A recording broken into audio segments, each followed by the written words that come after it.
Welcome to episode 28 of Fundraising Demystified. Today we have Nami Baral, founder and CEO of Niural, a compliant payroll and contractor management platform for a global workforce.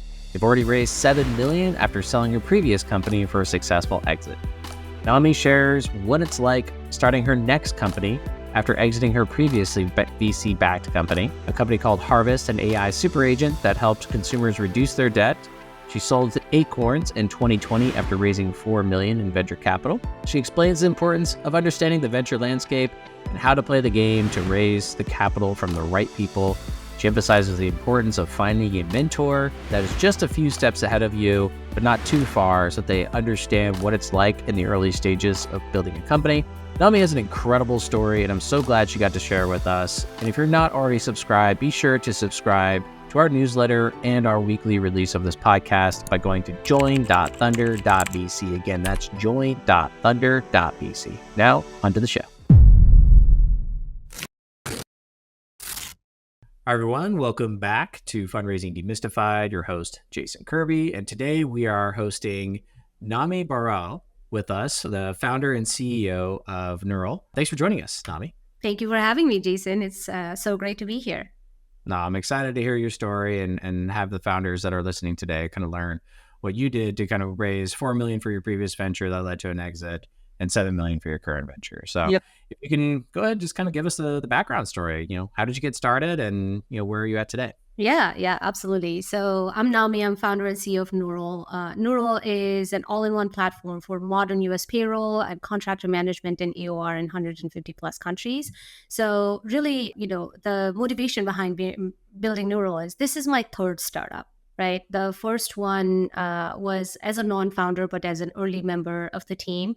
In that startup, we sold to Twitter in the early days of Twitter, even before Twitter had its IPO. So really interesting journey there from, being an early member of a startup to going through an acquisition with a really iconic company and going through the ebbs and flows of everything that entailed, right?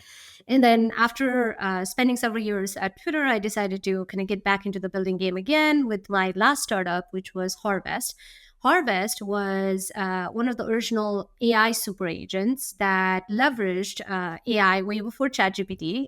We built our own, we kind of built from scratch models to do AI-led negotiations for American consumers with their financial institutions so that we could reduce their debt and improve their credit and just get them into a proper financial wellness path. So it was a very exciting use case of AI in fintech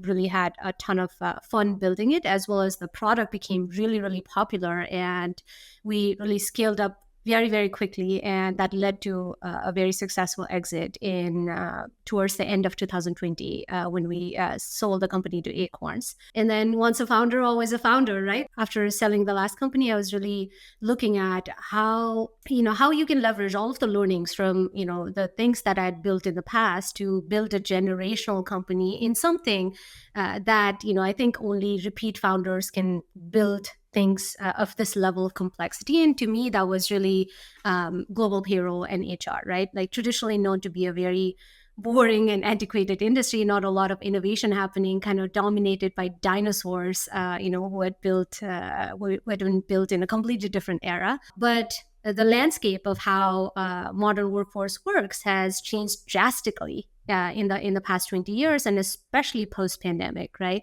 So I saw in the the really strong need for a company to come which can help businesses of all shapes and sizes, but especially growing companies, mid-market and enterprise, with enterprise level scalability, reliability, but the feature set that is needed that is very nimble. You have to be very nimble to provide that kind of feature set for this ever evolving kind of state of the workforce, right? So if you think about what has happened to companies post-pandemic, right? A lot of companies that were enterprise companies used to have a global workforce before, but small to mid-market companies didn't really have a global workforce pre-pandemic. Post-pandemic, that entire landscape has shifted. Even the smallest of companies could have employees in multiple states, right? And then they could have contractors in multiple states as well as multiple countries. And as that workforce grows, you have the need to kind of shift them from contractor status to employees, and then you have a lot of legal and compliance burden that you have to take care of. Now, for enterprises, that problem has just grown like 100-fold. Right. So they need to have presence in more countries. They need to be able to understand the intricacies of international kind of money transfers, cross-border money transfers, to be able to pay properly to their global workforce. They need to align with local labor laws and misclassification risks, things like that. Right. So the need for an all-in-one platform that can handle all of these things without the company having to use 6 to 10 different tools and different vendors has become much greater. And that is truly what Niural solves, right? We replace many, many tools and vendors that companies are using today with our all-in-one platform. We have built our US payroll from scratch. We have built international money movement tools from scratch, bypassing all intermediaries and building net new payment infrastructure to be able to provide same-day and real-time money movement across the globe. So it has been really a labor of love in, kind of building Niural, because building a payroll company is not just about payroll anymore, right? It's about financial technology, it's about legal, compliance, and plus everything that is associated with payroll. So I never hesitate to say that we have built the most powerful payroll and HR workforce management solution that exists in the market today, and I'm very proud of it. I can see why you raised the money. Thank you. You did a great job presenting the case there, and I could speak to the pain, personally. I've never built a company without talent abroad. Yeah. And in particular, a company we sold to Walmart back in 2018. Our first couple hires were Russian engineers, like top tier, amazing engineers, a very affordable price. When we sold to Walmart, they're like, "You got to fire them." I was like, "They're like crucial to like the entire technology. What do you mean fire them? Yeah. Like, we don't have a means to pay. We can't pay people in Russia. We have rules against that. Blah blah blah." We're like, and we ended up negotiating, like, deals doesn't happen unless you keep them. They ended up paying 2 separate agencies. Yeah. So like an agency in the US to then pay an agency in India to then pay an agency in Russia to then pay our team. Yeah. And we were only paying them like, I think, 40 grand a year, 50 grand a year. It ended up costing them close to about 120 grand. Yes. Per person. And they were getting paid like 3 months later. Yes. Like, because of all the net 30. I was just like, it's atrocious. Yes. Yeah. Yeah, so we took care of them. We got them taken care of, but it was pretty just sad seeing that here we were able to pay them through directly as a startup, but we couldn't do that with the big company. So hopefully you guys scale and continue to service the market, and those problems no longer exist, making it much easier. So. Yes, absolutely. We're doing that today. Like, we serve companies of all sizes. It was important for me as I was building it out, right? Like, when you think about what you're building, especially as a repeat founder, you think about what is the dent that you're going to make in the market and in the universe in general, right? And it is important to have this idea of building a generational company in your mind if you're building for enterprise, because if there's lots and lots of different complexities that are involved from the very beginning. If you're building something for, let's say, SMBs, you could just like kind of get away with building an MVP, just like iterating very, very quickly, and then just like kind of going with the flow, right? But to build anything for enterprise level kind of infrastructure and architecture and reliability, you're going to have to know that you're building for enterprise from the very beginning, right? And that if you can build for 20,000 employees, like supporting 2 employees, supporting 20 employees is a breeze, right? So, we have been very, very conscious about how we build and how we structure the product for enterprise from the get-go. And that is something that I found, not that many, even very successful companies in the market today, very highly valued companies, startups in the payroll and HR space, have not had that foresight or that attention to enterprise level kind of support in the beginning. Most people tend to kind of move up market only after they have kind of gone through the SMB scale and all of that. For us, it has been very different. We built it with enterprise design partners to begin with, so we can support companies from 2 to like 50,000 company, employees today. No, I appreciate you sharing the more context there. So let's kind of jump into the fundraise. Yeah. So you came off as you started in the startup world, as an early member to a startup that sold to Twitter. I have all kinds of questions about Twitter, but we'll get to that if we have time. But for you going into your first independent venture as a founder, what was that journey like on deciding when to make that leap? What did you do in terms of timing of leaving Twitter and going and doing this? And then what was that journey like when it came to raising that $4 million? Yeah. So, it's always interesting when you have not had a lot of kind of exposure to the venture market to begin with. If you were not in those positions, if you were truly operational or like, in an operating role before, there's a lot of kind of lessons to be learned in how to navigate the market when it comes to just understanding venture, and then like in understanding how investors work, their mentality, understanding, just who is into what in terms of thesis and things like that, right? So initially, I think as I came off of Twitter, I'd obviously been in an operational role for a long time. Around the time I left Twitter, I was my team was responsible for more than $1 billion of revenue every year. So that was what kind of took my focus away, right? Revenue, product, partnerships, things like that. I'd never been in the fundraising game up until that time. And then immediately after I left Twitter, obviously I wanted this to be a venture scale business. So I got to, kind of starting to leverage my network to have those initial conversations with investors. And I think I made the same mistake at that time that I think a lot of new founders make today, which is not really understanding the difference between the stages of investors, right? Like, you have a friend who has, some sort of VC that, they can connect you to, like understanding what is Series A versus pre-seed versus seed, right? All three are early stages. Everybody is like, okay, we are an early stage investment firm, right? You go to their website, you see that. But what a Series A investor looks for is completely different from what a pre-seed investor looks for, right? And initially, I think it took a little bit of time for me to really understand who is truly investing at what stages and what are the things that they're looking for. Right. And then second, there's a lot of focus on just materials. Oh, I'm going to build these financial models, and I want to, really accurately forecast my future kind of revenue for the next 10 years. And then I'll kind of backtrack the valuation from there, kind of thinking like an investment banker at the time of fundraising. A lot of founders do that. I did that initially in the beginning. But what I realized is at the initial stages, right, it is super important for you to truly understand what is the foundational problem that you are going to, try to solve.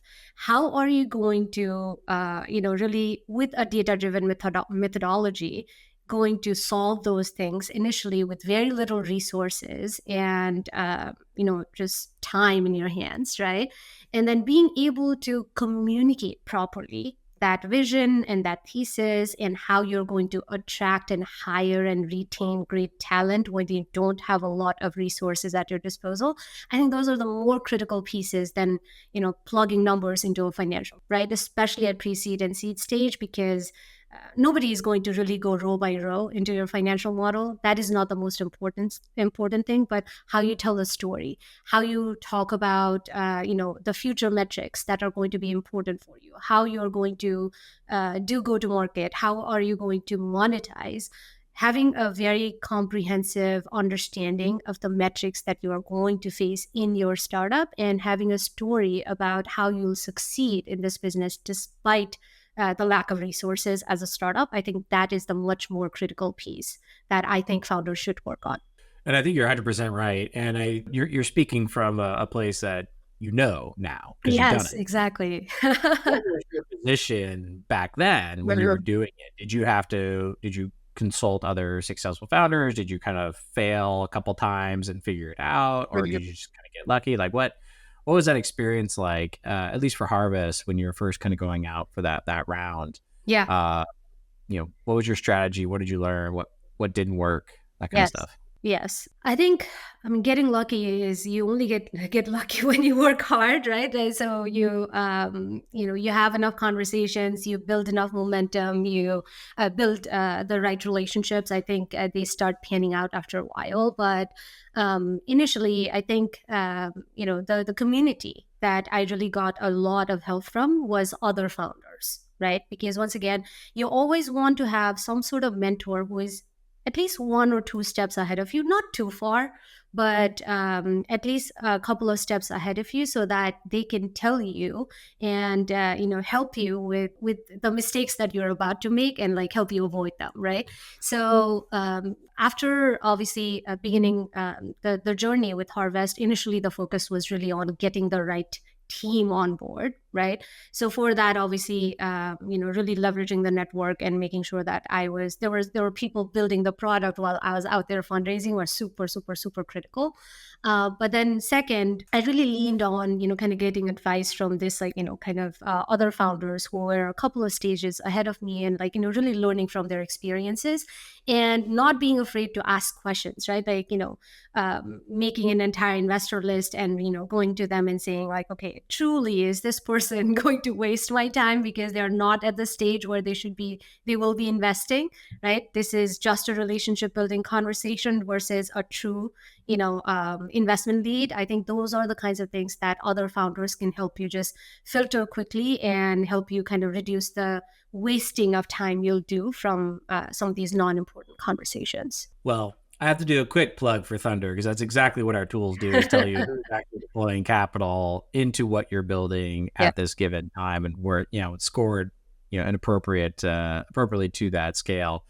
So we do save founders a lot of time in terms of going back and forth on figuring that out. But so thanks for the opportunity to plug there. Of course. But all right, you go ahead and did you raise $4 million all at once? Did you raise it over a period of time for Harvest? And I guess at what point in the business did you decide that now's the time to raise? And what was that journey of raising? Yeah, so I raised that over 2 rounds. The first was $1 million pre-seed, and then the rest was a seed for those $4 million with Harvest. And I was out to do the Series A at the time when we decided to actually go through the acquisition opportunity, because the economics just was unbeatable. But the initial thing is, a lot of people once again do not understand the difference between pre-seed and seed, right? Or Series A. So initially it's just like, okay, I'm going to raise $2.5 million when you have not built out anything, or there are no proof points for you to be able to raise those things, I think is like a mistake, right? If you are a first-time founder who is just out to raise, and you are thinking about, okay, I'm going to need to kind of figure all of these different kinds of data points out to be able to truly take the next step in the business, I think those are the things that you need to figure out at the pre-seed stage. So I always suggest, if you're raising before you have a product, or before you have had some sort of milestones figured out, go for a pre-seed rather than a seed, because you're going to have at least a little bit of bandwidth to show the progress and show that momentum to investors after you raise that initial pre-seed and then go to the seed round, right? Do not try to raise a large sum of money from the get-go without you having something to show, because then you'll have a lot of issues with trying to find the lead, and going through a price round, and just a lot of things that will waste your time. For Harvest, what happened was, I initially started just doing before I even did fundraising, I leveraged my network to get these investor conversations, and I really kind of understood the market for who are the right investors and who are the ones that we should be building relationships with, right? And I knew that I wanted to raise a pre-seed, so I really focused on just pre-seed investors. And pre-seed investors, obviously there are funds whose thesis is to invest at pre-seed and seed stages, as well as really amazing angels out there who could actually help you get the network or open up a network that has not previously existed for you before. So focused on that during the pre-seed stage, and then raise that pre-seed round. And from the momentum that had built from the pre-seed round, we actually converted that into the seed round several months later. So I didn't really wait the 18 months that everybody everybody thinks is, between all of these different stages. Fundraising is really a momentum game, right? Like, you have to leverage the momentum whenever it exists. And as much as possible, your job is to create momentum as a founder, right? Because as much as we like to think that VCs have, they always are like, very rational, or like, invest based on their like, kind of pure thesis or thinking alone. A lot of it is driven by just pattern matching and collective herd activity, right?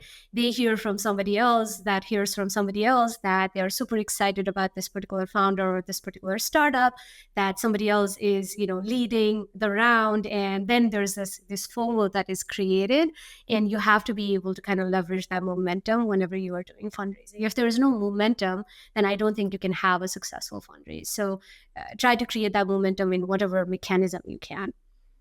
And so for you, was it more about drumming up momentum in conversations, or was it momentum in the business? Yeah. Was it there both? has to be momentum in the business for sure, Okay. right? Because I don't think, unless once again, right, like, when Elon goes and says that he wants to start a new company, there's going to be $1 billion in the first round itself, right? But unless you have had like, a lot of investors who have backed you before, and you have these pre-built relationships in the industry, everybody is going to be looking at two things. One, how are you as a founder? Do they believe in you, your ability to really build this company, to do future fundraisers, things like that? So they're going to be looking at you. And then the second thing they're going to be looking at is, what have you done so far with the resources you have today? You need to be able to show, obviously, like, the progress that you're making.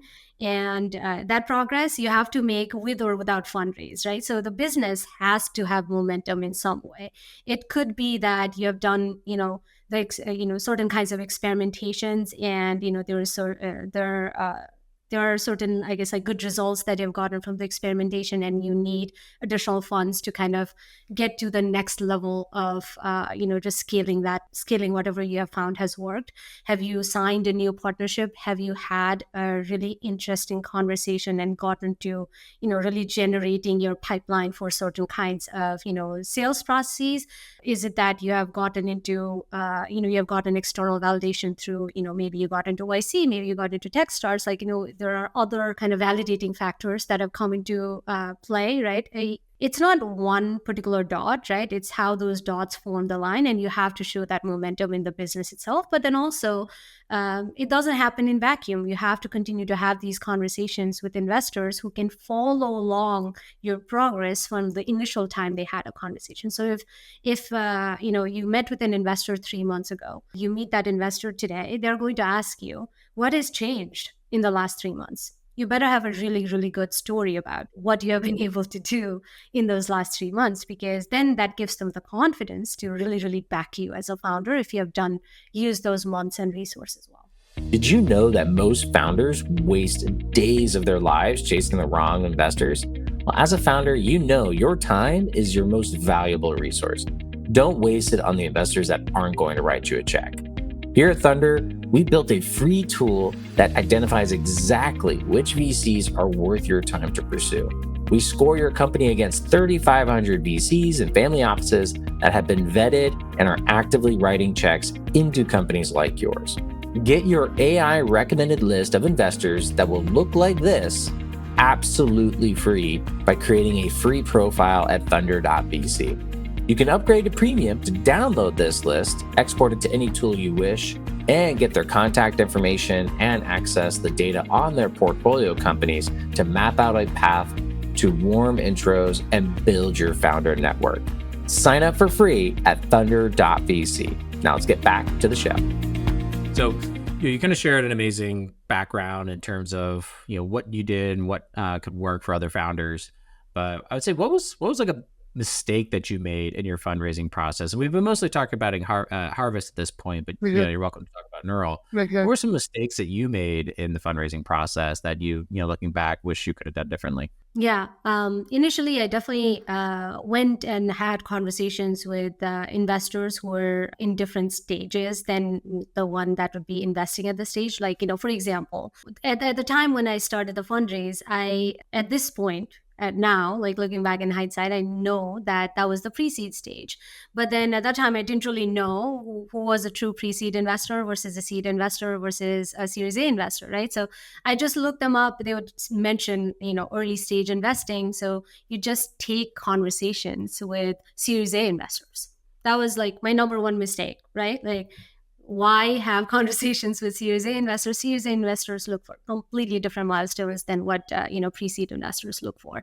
So after doing that a few times, and I talked about it with another founder mentor of mine, and he was like, you know what? Stop doing all of those things because they're not going to invest in a company that is your stage. It doesn't matter who you are, doesn't matter how amazing or how excited they are about your company. They're going to just be interested in learning more about you, and they're going to keep the relationship open. They're not going to write a check right now, right? So then immediately just started focusing on figuring out who are the true pre-seed investors out there, right? So pre-seed VCs, when have they invested, what check sizes, right? Like, so 500K checks from a pre-seed focused VC, 100K checks from an angel, right? Those are the ones that are going to be relevant for you at the pre-seed stage, right?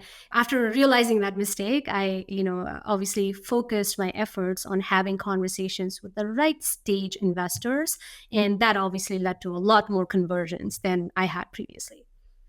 No, that's fantastic to hear. And now you had an interesting situation. You figured out the pre-seed game, you built momentum for your business, you got a seed round, and then you had this choice. Yeah. You grow and scale the business and raise a Series A or sell. And tell me in the audience about why, what was that kind of decision like? What were you dealing with at that time with the business that, ultimately led you to selling as opposed to growing? Yeah. So, it's a very interesting kind of moment in time that comes for a founder where you have to decide between these two things, right? Because you build a company with a lot of kind of blood, sweat, and tears over a period of time.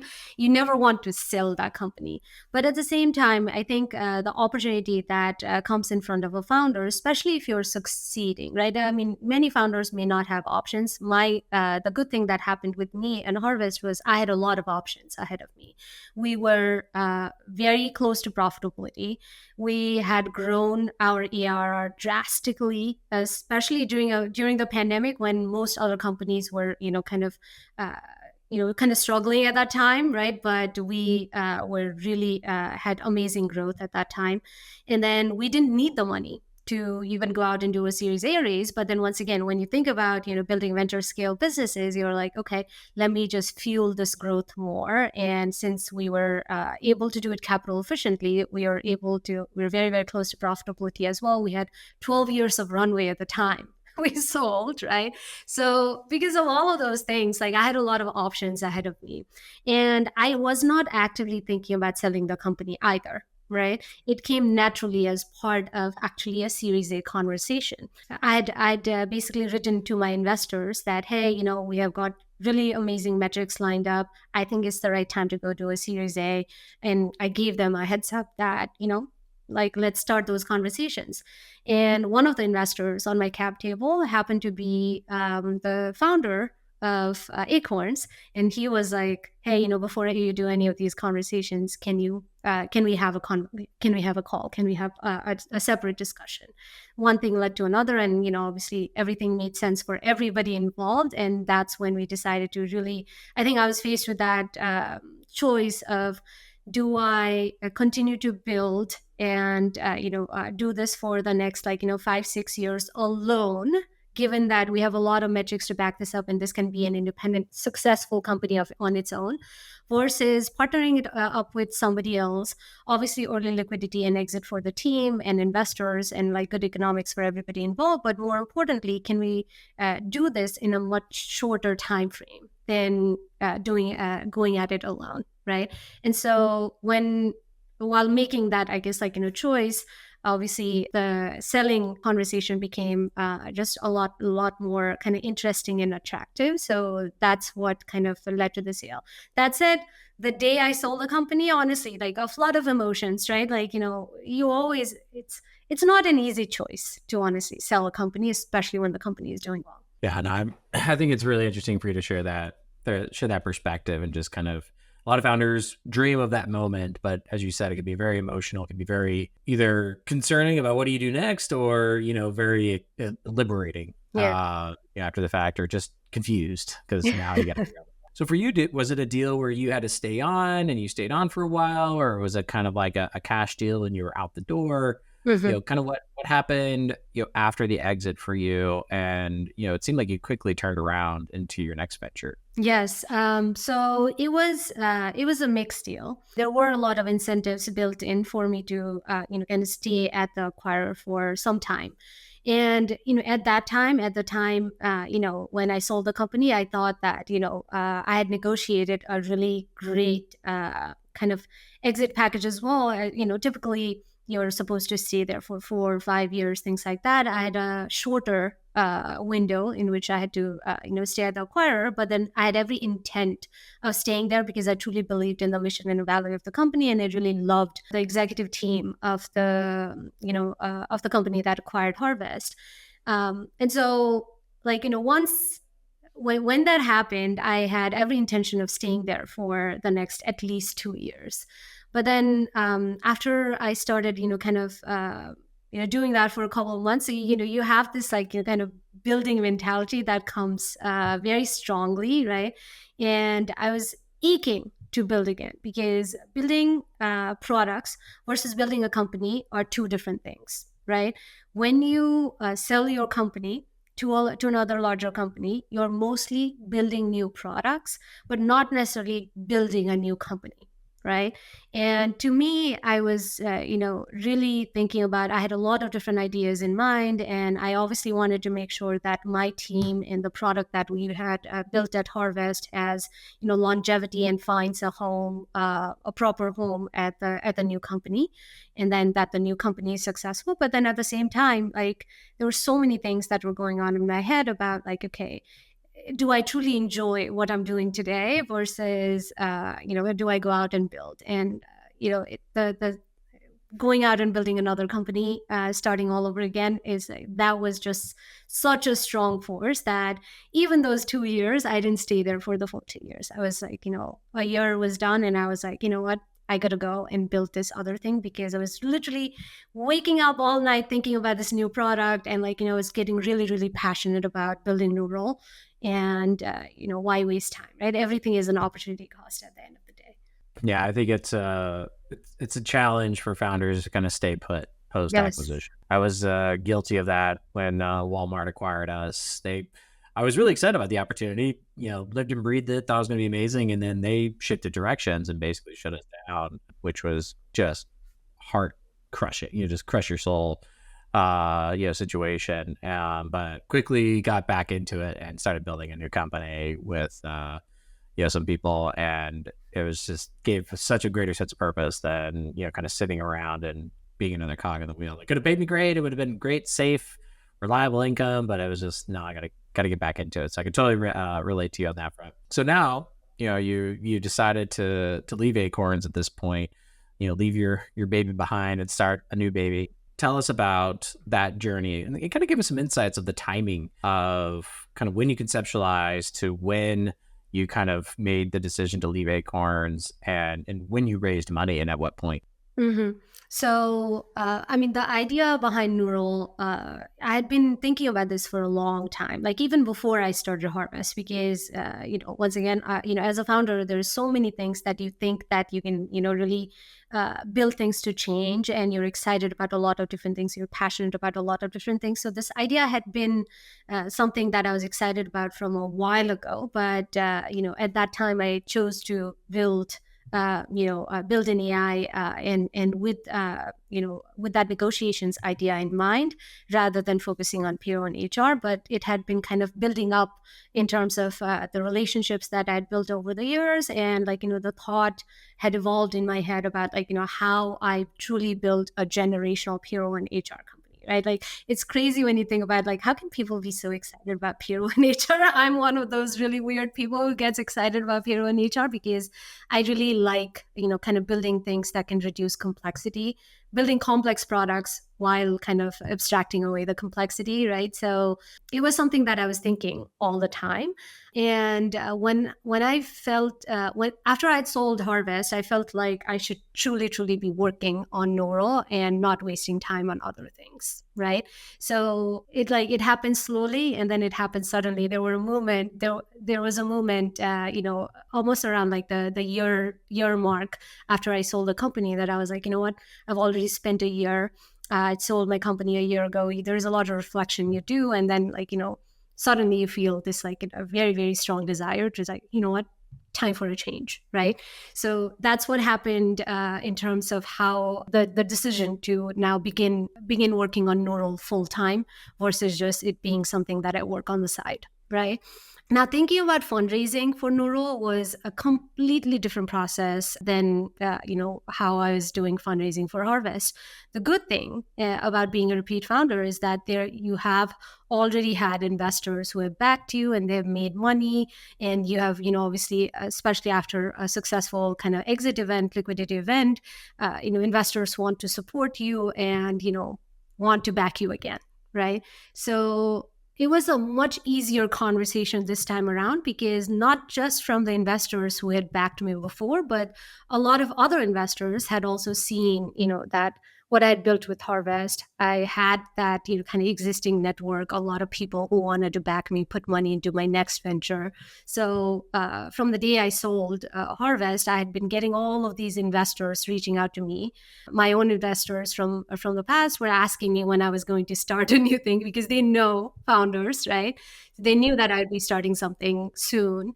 And then other investors that I'd not worked with before but had relationships with had also, kind of just been following up and whatnot. So it was a much faster process in terms of raising with Niural, because I had a lot of that background already built, and there was not a lot of kind of proof points I had to provide. So I could raise a large round very, very quickly. The round for Niural came together in less than 2 weeks. It was super easy this time around. Yeah, that's the thing is, 2 weeks, it's like a dream come true for so many founders, but it's a reality for the repeat, founders that have had success, have had an exit. And as long as you're working on something interesting and big enough, it becomes a much easier check for VCs or investors to write, because historically repeat founders are more likely to succeed. Mm-hmm. So probability wise, it's a smarter bet from an investor perspective. Mm-hmm. And at this point, what did you raise the full $7 million in that 2 weeks, or did you go out and raise different tranches? I raised 5 in those first 2 weeks, and then there was still a lot of momentum that was kind of built up from that raise. So I raised a traditional amount after. Gotcha. On the same terms, or did you change terms? Obviously, change terms. Yeah, more progress, more momentum, different terms, right? No, that's something that founders should know. I think when you have momentum and people are like, I wish I could have got in, what can I do? It's a very good problem to have. And the market that we're currently in, where it's a little ambiguous as to what future holds for us, I think more cash on hand is always a better choice. Yes. At this point with Niural, were you guys already are you already generating revenue at this point, or were you pretty early? Oh no, we raised our first round before we even had a product. So it was a truly I think a true case of investor backing founders and the team, rather than really thinking about what product they're going to build, because of their faith in the founder and the founding team. And that's I'm so glad we got up to this point where we have to go through your whole history.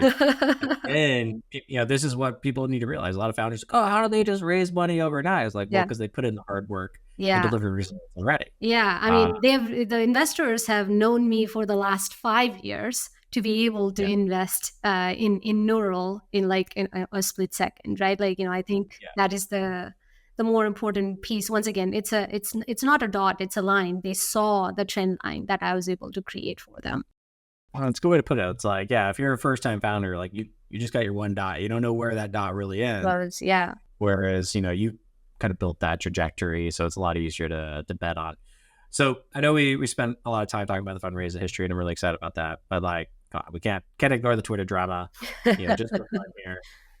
Just like, what's your take on it? You don't have to give me the whole, history or anything, but just like, what was your experience like when you were there, and kind of what's your take on it now that Twitter is X? Yeah. So, Twitter has never been out of drama, right? It's just that I think after Elon came, everybody was more fixated on Twitter's drama than the rest, because there was, this like celebrity who has now come and, is kind of getting all of the attention. Twitter is a really, really iconic company. And I think it is such a unique company. It's not truly like, a social media platform, just like, Facebook or Instagram. Like, it's slightly different because it's truly a public square, right?